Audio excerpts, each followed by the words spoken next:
एक तरफ अमेरिका के राष्ट्रपति डोनाल्ड ट्रंप और चीन के राष्ट्रपति शी जिनपिंग बेहद अहम बैठक कर रहे थे। वहीं दूसरी तरफ ईरान ने हॉर्मुज जलडमरू मध्य के पास एक चीनी सुरक्षा जहाज को अपने कब्जे में ले लिया।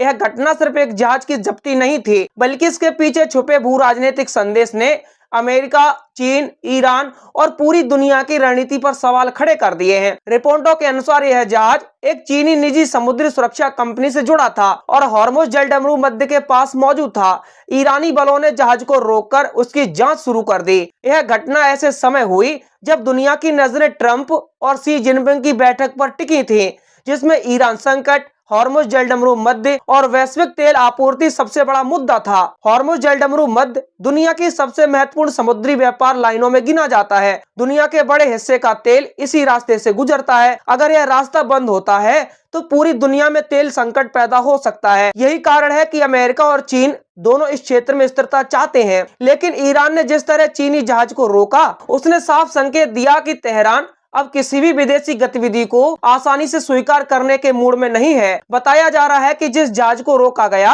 वह एक समुद्री सुरक्षा सहायता पोत था। ऐसे जहाजों का इस्तेमाल आमतौर पर निजी सुरक्षा कंपनियां समुद्री डकैती और युद्ध क्षेत्र में सुरक्षा देने के लिए करती हैं। लेकिन ईरान ने इसे अपनी सुरक्षा के लिए खतरा मानते हुए कार्रवाई की। अब यहाँ सबसे बड़ा सवाल यह उठ रहा है कि आखिर ईरान ने अपने करीबी सहयोगी चीन के जहाज को ही क्यों रोका।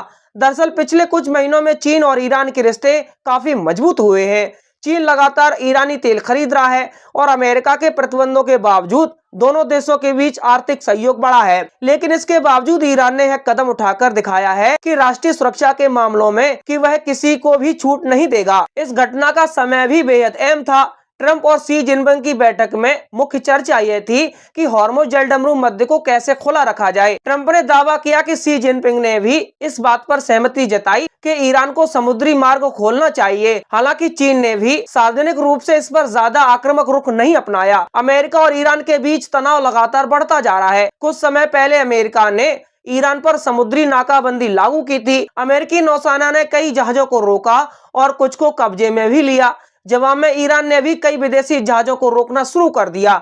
इसी तनाव के बीच यह चीनी जहाज भी ईरानी कार्रवाई का शिकार बना। विशेषज्ञ मानते हैं कि ईरान इस कार्रवाई के जरिए कई संदेश देना चाहता था। पहला संदेश अमेरिका को था कि ईरान अभी भी हॉर्मुज पर मजबूत नियंत्रण रखता है। दूसरा संदेश चीन को था कि अगर वह अमेरिका और ईरान के बीच संतुलन बनाना चाहता है तो उसे ईरानी शर्तों का सम्मान करना होगा। और तीसरा संदेश दुनिया को था कि इस क्षेत्र में अंतिम फैसला अभी भी तेहरान ही करेगा। इस पूरी घटना ने चीन को भी मुश्किल स्थिति में डाल दिया। चीन एक तरफ अमेरिका के साथ बड़े व्यापारिक और रणनीतिक रिश्ते बनाए रखना चाहता है, वहीं दूसरी तरफ उसे ईरान से सस्ता तेल और मध्य पूर्व में मजबूत पकड़ भी चाहिए। अगर चीन खुलकर ईरान का समर्थन करता है तो अमेरिका नाराज हो सकता है, और अगर वह अमेरिका के दबाव में आता है तो ईरान के साथ उसके रिश्ते कमजोर पड़ सकते हैं। बीजिंग में हुई ट्रंप शी बैठक भी पूरी तरह सफल नहीं मानी जा रही। रिपोर्टों के मुताबिक दोनों नेताओं के बीच ईरान, ताइवान और आर्टिफिशियल इंटेलिजेंस जैसे मुद्दों पर कोई बड़ा समझौता नहीं हो पाया।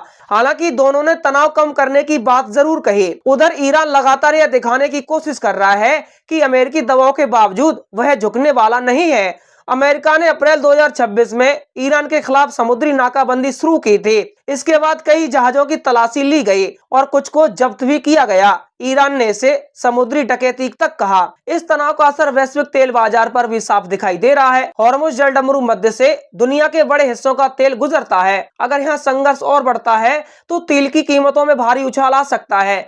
यही वजह है कि अमेरिका, चीन, यूरोप और खाड़ी देश सभी इस क्षेत्र में स्थिरता चाहते हैं। इस बीच अमेरिकी राष्ट्रपति डोनाल्ड ट्रंप ने संकेत दिए कि अगर ईरान ने नरमी नहीं दिखाई तो अमेरिका फिर से बड़े सैन्य हमले कर सकता है। अमेरिकी मीडिया में ऑपरेशन एपिक फ्यूरी 2.0 जैसी संभावित कार्रवाई की चर्चा भी शुरू हो गई है। ईरान की रणनीति फिलहाल साफ नजर आ रही है कि वह अपने परमाणु कार्यक्रम पर पीछे हटने को तैयार नहीं है।